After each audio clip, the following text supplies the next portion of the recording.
everyone, welcome to the Korean Culture Series, KCS, the program developed by CUK in the spirit of public service. I'm Chung Se-mi, the host of KCS. The main goal of our series is to introduce Korean culture and history to people all over the world who are interested in Korea. In this series about Korea, Koreans and Korean culture, we will talk about the following: the ethnic identity of Koreans, the history of Korea from the period of colonial rule by neighboring Japan to the ultra-modern age, especially the process by which Korea transformed itself from a recipient of foreign aid to a donor, the Korean ethos, national character, the Korean language, Hangul, religions and beliefs of Koreans, the educational system in Korea, and marriage, family, and kinship in Korea. Also, we will introduce you to fundamental cultural elements in the daily lives of Koreans. For example, Korea's unique food, its beautiful traditional clothing, and the home life of Korean families, where the wisdom of the ancestors crystallizes. KCS will cover everything about Korea. This series will capture your attention by starting with an introduction to K-pop, the Korean wave. The series consists of 14 segments. Each segment deals with a different aspect of Korean culture.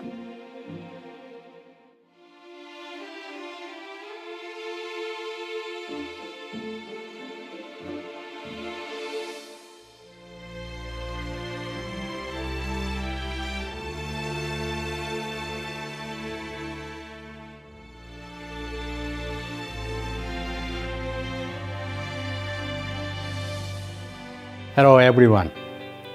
Welcome to the Korean Culture Series, which has been developed by the Cyber University of Korea.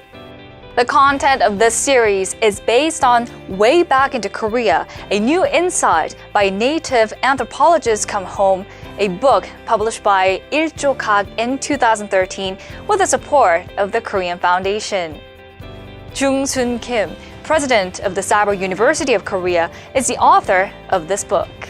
He's also the translator of the Korean language edition of the book, also published by Il-jo-kak in 2015.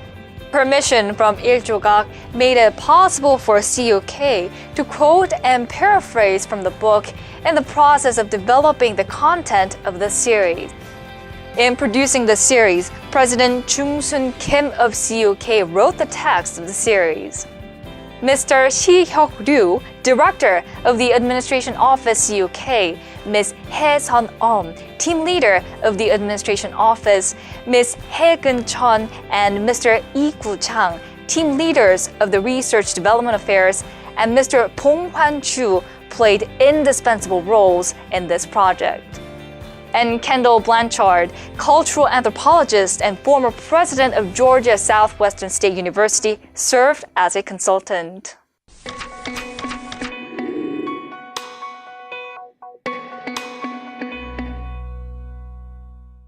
Before we start talking about the background of developing this series, let's take a look at the geopolitical location of Korea. Geopolitically, Korea is in the middle of the Far East. Just across Korea's long northern border lies the vast expanse of Manchuria and China, a land area almost 43 times Korea's size. The disparity in size is even greater when comparing the Korean peninsula with the Russo-Siberian landmass, with which Korea shares a border of merely 17.5 kilometers. Across the East Sea lies the island country of Japan, with an area almost 70% larger than Korea's. Korea was a rather small country and was scarcely known to the West until Korea took a major step forward economically and industrially. Even many contemporary Westerners who use all sorts of Korean-made electronic products do not associate their consumer goods with Korea. But currently, with Korea's economic development and the popularity of the Korean wave of pop culture, the number of those who want to learn Hangul and about Korean culture is increasing. The Cyber University of Korea, CUK, has been offering free of charge an online Korean language learning program called Quick Korean to people all over the world who are eager to learn the Korean language. This program, launched on December 4th, 2013, was developed out of CUK's experience of teaching the Korean language and Korean culture to foreign brides online as part of the e-learning campaign for multicultural families, an extremely successful project launched in April 2007. Currently, there are 130,050 people registered through CUK's website, 103,894 people visiting the website, and there are more than 1 million people who have clicked on videos hosted on Google's YouTube and Naver TV cast from about 150 countries. CUK realized in the process of developing Quick Korean that understanding culture will help in learning a language properly. In other words, understanding of Korean culture is very helpful to learning of Hangul and the Korean language. Currently, many people from all over the world are eager to understand the Korean language and learn about Korean culture. To achieve a synergistic effect between learning the language and understanding the culture, CUK launches on December 3rd, 2015, a new set of education programs that consist of Quick Korean and the Korean Culture series. This is provided free in the spirit of service to the public, one of the missions of the university.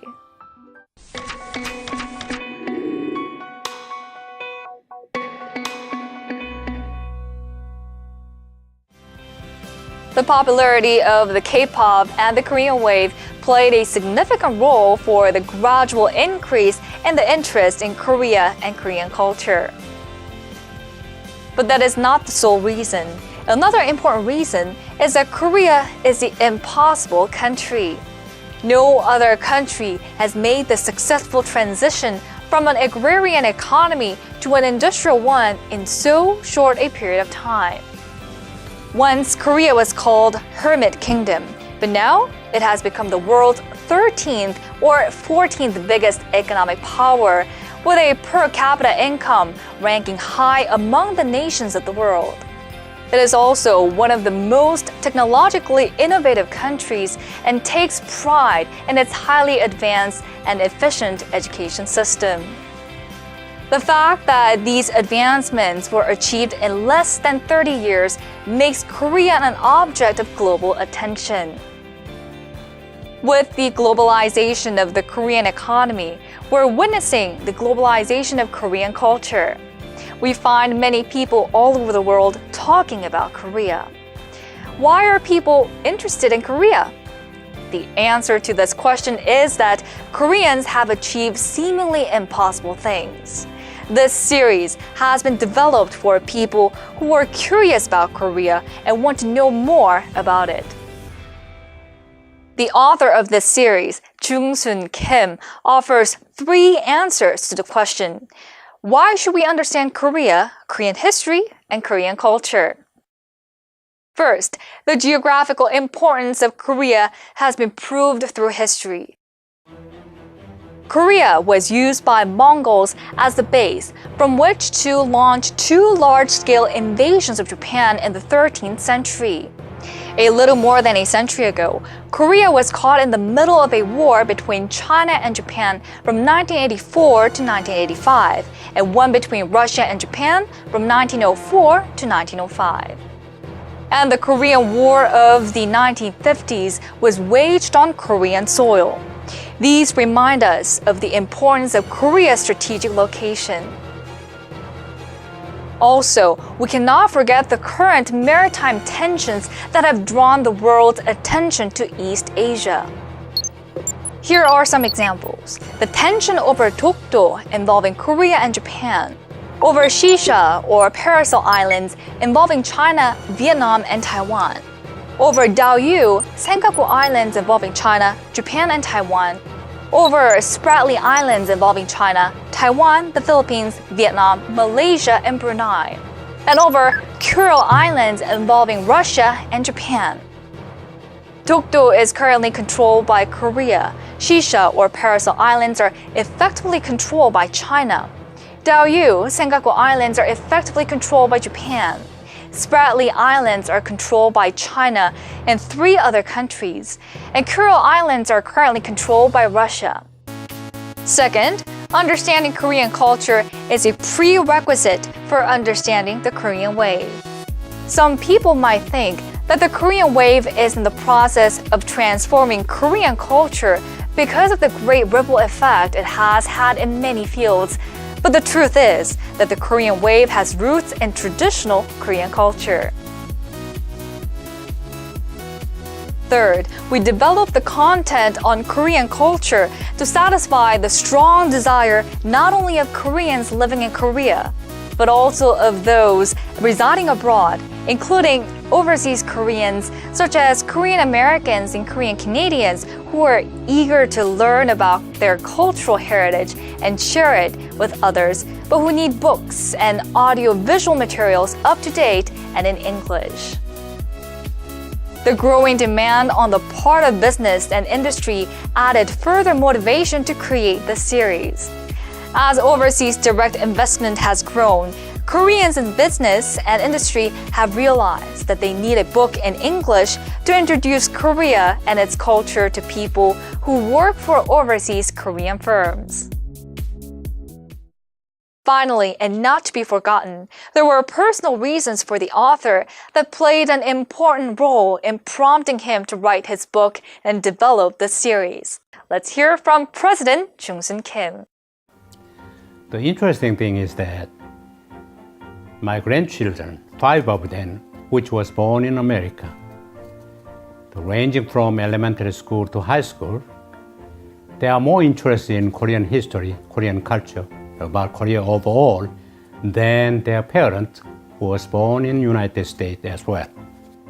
2 years ago, a 10-year-old my grandchild living in Nashville, Tennessee, sent me 75 questions included all kinds of informations he inquired.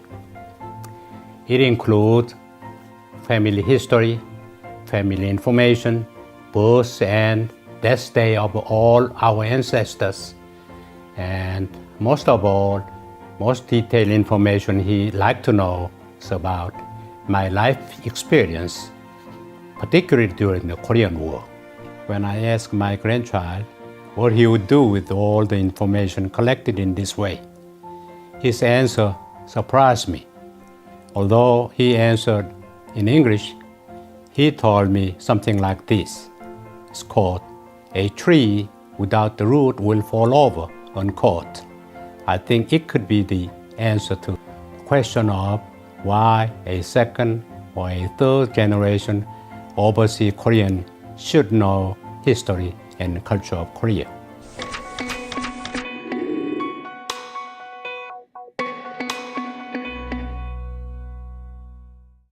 Because of its strategic location, Korea suffered many invasions from its neighbors. In addition to the attempts at conquest and domination by Chinese dynasties over the centuries, Korea experienced invasions from nomadic northern tribes such as the Yen, Khitan, Jurchen, and the Mongols.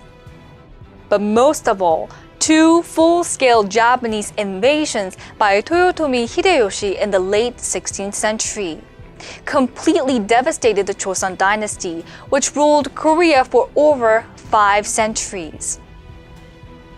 Beginning in the 19th century, Korea was pressured by Western countries as well as Japan into opening its ports. In response to these outside pressures, Lee Ha-eung, better known as Heungseon Daewon-gun, father of King Gojong, adopted a policy of isolationism to protect Korea from the threat of foreign influence. For this isolationist policy, Korea earned a dishonorable nickname, Hermit Nation, which was also the subtitle of William Griffith's book published in 1882. for a long time, Korea has been a country unknown to the Western world. It was a calamity that Korea lost its independence in 1910 and was under the colonial rule of Japan until 1945. During this period, Korea was under the shadow of Japan. Although Korea has been culturally and politically independent for over 500,000 years of prehistory and for 2,000 years of history except for 35 years of Japanese colonial rule, negative images and opinions of Korea were formed and promoted by Japan and several Western countries. Because of the negative images and opinions promoted during this period, many people who don't have knowledge of Korean history and culture tend to assume that Korean culture is just a borrowed version or an imitation of Chinese culture and Japanese culture. However, it is important to know that Korean culture has never been a derivative of Chinese culture, although heavily influenced by it. Korean culture is even less a copy of Japanese culture. The recent development of the Korean economy has drawn the attention of Western media, scholars, intellectuals, and even ordinary citizens. Actually, it was only 7 decades ago that Korea was freed from Japanese colonial rule. Moreover, it was only 6 decades ago that the Korean War occurred, devastating the country, killing millions, destroying almost 1/2 of the industry nationwide, and reducing the peninsula to ashes. That Korea has become an economic powerhouse in so short a period of time by overcoming these adversities is remarkable indeed. Clearly, Korea is no longer a hermit nation. Also, Korea is no longer a country that produces cheap knockoff consumer goods. Korea today manufactures high-end technology such as semiconductors, mobile phones, smartphones, and smart TVs, as well as cars. Koreans possess skills, technologies, and a reputation for building world-class ships and undertaking major construction projects. In carrying out such projects, Koreans have employed the most advanced construction techniques and have successfully coordinated an international consortium of 30 contractors. Richard Steers and his associates put it like this: it took the United States 100 years to move from an agrarian economy to an industrial economy. And it took Japan 70 years to make a similar adjustment. But it took Korea less than 30 years. The most remarkable accomplishment of all is that Koreans have succeeded in establishing a democratic political system while achieving a high level of industrialization. So, what are the factors that have enabled Koreans to accomplish such great things?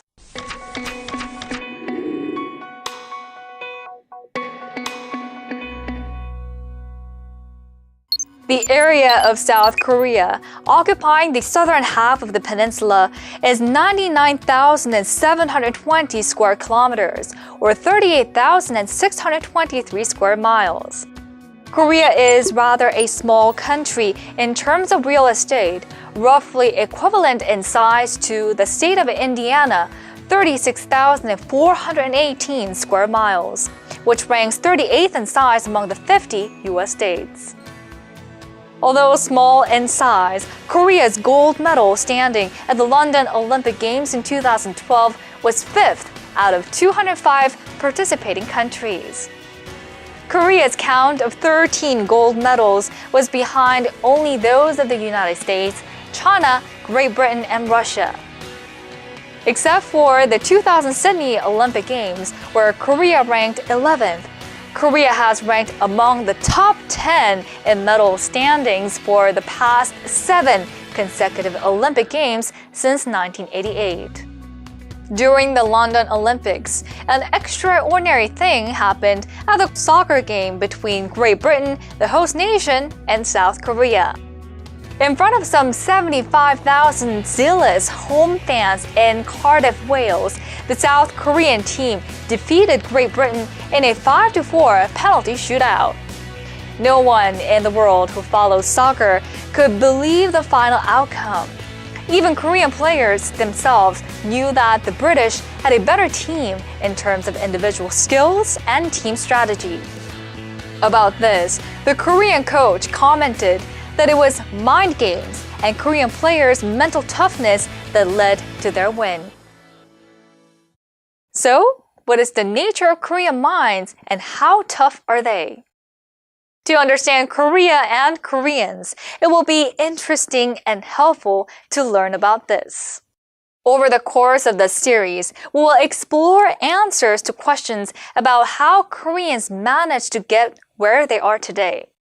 What has allowed South Korea to leap forward economically in such a short amount of time, from being one of the poorest nations in the world during the Korean War to becoming a prosperous nation today? How have Koreans succeeded in building world-class ships, establishing large automobile plants abroad in such places as Montgomery, Alabama, and West Point, Georgia, in constructing the great man-made river in Libya and the world's tallest tower in Dubai? How has Korea become the world's most wired nation with cutting-edge information technology? Why are so many Korean students enrolled in the finest universities of America, Canada, Europe, and Oceania? Daniel Tudor explains why he calls Korea the impossible country. 50 years ago, South Korea was an impoverished, war-torn country that lurched from brutal dictatorship to chaotic democracy and then dictatorship again. Few expected it to survive as a state, let alone graduate to become a prosperous and stable model for developing countries the world over, and one with an impressive list of achievements in popular culture to boot. Quite simply, South Koreans have written the most unlikely and impressive story of nation building of the last century. For that reason alone, theirs deserves to be called the impossible country. This time, in the first installment, we have taken a brief look at the Korean culture series. Did you enjoy it? This video lecture, Narratives on Korea Then and Now, a new look at its people, history, and culture, is provided by CUK for those of you who love and want to know more about Korea. Please keep on watching this lecture series. See you next time!